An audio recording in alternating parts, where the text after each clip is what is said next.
ঠিক বিএনপিরটা মাঝখানে। যদি এটা ভাঁজ করেন তাহলে এটা পড়ে যাবে ঠিক মাঝখানে, আর ভাঁজ পড়ে গেলে একটু অস্পষ্ট হয়। এবং কেউ যদি ভাঁজ পড়া অবস্থায় দেখে তাহলে প্রতীকটা পুরো দেখাই যাবে না। ধানের শীষের উপরের অংশ দেখা যাবে এক পাশে, নিচের অংশ দেখা যাবে আরেক পাশে। আমরা মনে করি যে এই বিষয়টা এমনি এমনি হয় নাই, এটা দৈব ঘটনা নয়, এটা ইচ্ছাকৃত।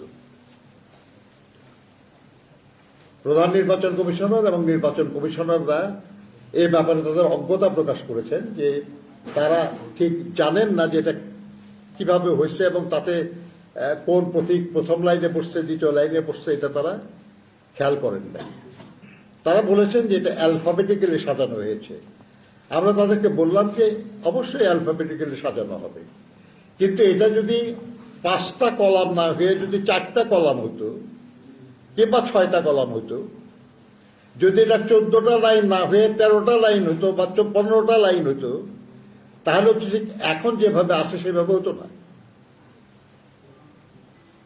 কিন্তু এক্স্যাক্টলি 5টা কলাম এবং 14টা লাইন করে 3টি বিশেষ রাজনৈতিক দলকে প্রথম লাইনে দেওয়ার উদ্দেশ্যটা কি? এটা এমনি এমনি হয় নাই। আমরা মনে করি যারাই এর পেছনে থাকুক, যারাই এই ঘটনার জন্য দায়ী থাকুক, আমরা তাদের বলেছি যে আপনারা তাদের ব্যাপারে খোঁজ খবর নেন যে কারা এই কাজটা করেছে। আর আপনারা জানেন যে এই ব্যাপারে অনেক রিসার্চ আছে সারা দুনিয়ায়, এবং সেখানে বলা হয়েছে যে শুধু প্রতীকের অবস্থানের কারণে 1 থেকে 10% ভোটের এদিক ওদিক হতে পারে। আমরা তাদেরকে বলেছি যে আপনারা দেশের ভেতরে এখনো বিলি হয় নাই এবং যথেষ্ট সময় আছে হাতে, এবং ভোটার মানে যে ব্যালট পেপার পুনরায় ছাপানোর বহু দৃষ্টান্ত আছে আমাদের দেশে। কাজেই এটা আপনাদের সংশোধন করা উচিত এবং দরকার হলে আপনারা পুনরায় ছাপায় এটা বিলি করবেন। এ ব্যাপারে যথেষ্ট সময় আছে। তো আমরা আপনাদেরকে অনুরোধ করব যে আপনারা একটু নিজেরাও যদি দেখেন আর কি, আপনারা বুঝবেন যে বিষয়টা খুব স্পষ্টতই উদ্দেশ্যমূলক। আমরা এটাকে খুবই অন্যায় এবং অনৈতিক মনে করি। আমরা মনে করি যে এটা দ্রুত সংশোধন হওয়া প্রয়োজন। আমরা এটাও আলোচনা করেছি যে এই পোস্টাল ব্যালট নিয়ে আরো কিছু ঘটনা ঘটছে। আপনারা কেউ খেয়াল করে থাকতে পারেন যে বাহরাইনে একজন জামায়াত নেতার বাসায় 200-রও বেশি ব্যালট পেপার নিয়ে কাজ করার ভিডিও, প্রায় 7 মিনিটের ভিডিও ভাইরাল হয়েছে। ব্যালট পেপার আপনার একটা আমানত। আমার ব্যালট পেপার আমি ছাড়া আর কেউ দেখার সুযোগ নাই।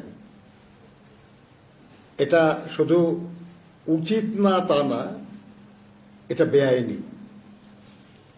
আপনারা জানেন যে ভোট কেন্দ্রে আপনারা নিশ্চয়ই অনেকেই ভোট দিয়েছেন, যদিও বহু বছর অনেকেই ভোট দিতে পারেন নাই।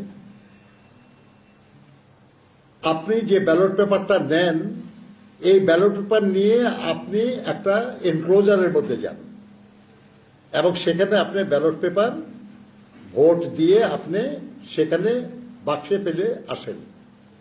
এর মাঝখানে আর কারো এই ব্যালট পেপার দেখার বা আর কারো এই ব্যালট পেপার হাতে নেওয়ার কোনো সুযোগ থাকে না। অথচ দেখা যাচ্ছে যে এক বাড়িতে অনেক ব্যালট পেপার নিয়ে তারা কাজ করছে। তাহলে ব্যালট পেপারের বা নির্বাচনে ভোট দেওয়ার যে স্বাভাবিক প্রক্রিয়া, যে ন্যায্য প্রক্রিয়া, যে আইনানুগ প্রক্রিয়া সেটা ব্যাহত হল।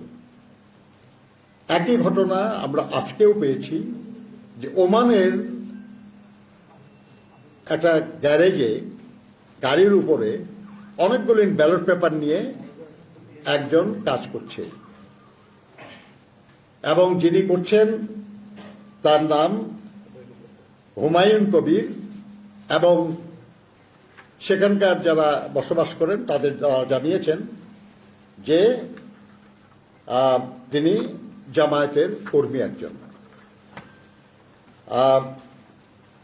এসব ঘটনা অত্যন্ত উদ্বেগজনক এবং গতকালও আমরা শুধু বাহরাইনেরটা জানতাম, সেটা নিয়ে আমরা আলোচনা করেছি। আমরা নির্বাচন কমিশনকে বলেছি যে ব্যাপারে কার্যকর ব্যবস্থা আপনারা নেন। তারা বলেছেন যে তারা শুনেছেন এবং তারা এমবাসির মাধ্যমে খোঁজ নেওয়ার চেষ্টা করেছেন। সেখানকার যারা কর্মকর্তা ওই দেশের, তারা বলেছেন যে ইয়েস, এরকম একটা ঘটনা যে রিপোর্ট হয়েছে এটা সত্য এবং এটা অসত্য বলার কিছু নাই। আপনার এই ভিডিওটা দেখলে আপনারা পরিষ্কার বুঝবেন, একেবারে চেহারা স্পষ্ট এসছে এবং অসংখ্য ব্যালট পেপার তাদের টেবিলে, কেউ এটা হাতে নিয়ে কাজ করতেছেন, সবাই দেখতেছে আর কি। আমাদের ধারণা যে এই দুই জায়গায় এটা ধরা পড়েছে, কিন্তু এছাড়াও অন্যান্য দেশে এই একই কৌশলে ব্যালট পেপার নিয়ে এই ধরনের ছিনিমিনি খেলা হচ্ছে বা হতে পারে।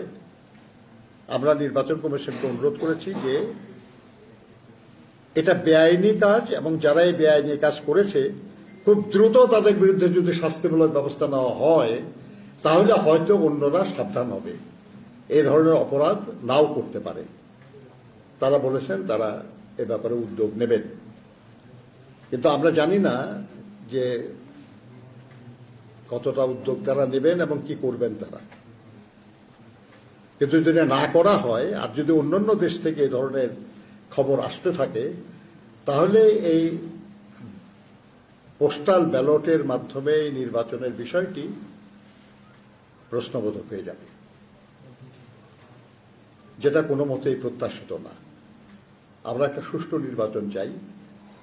আমরা চাই জনগণ এই নির্বাচনে আস্থা রাখুক এবং এই নির্বাচনের মাধ্যমে যে সরকার গঠিত হবে সেই সরকারও কোন রকম কারসাজি করে ক্ষমতায় এসেছে এমন কোনো অভিযোগ না উঠুক। কিন্তু এই যে আপনার এনআইডি কার্ড নিয়ে, বিকাশ নাম্বার নিয়ে, এই যে আপনার পোস্টাল ব্যালট নিয়ে যে ঘটনাগুলো ঘটছে, এগুলো সবই অনৈতিকভাবে, বেআইনিভাবে নিজেদের পক্ষে অধিক ভোট সংগ্রহের অপচেষ্টা বলে আমরা মনে করি। আমরা শুধু নিন্দা জানাই না, প্রতিবাদ জানাই না, আমরা এই ধরনের ঘটনার সঙ্গে যুক্তদের শাস্তি দাবি করি।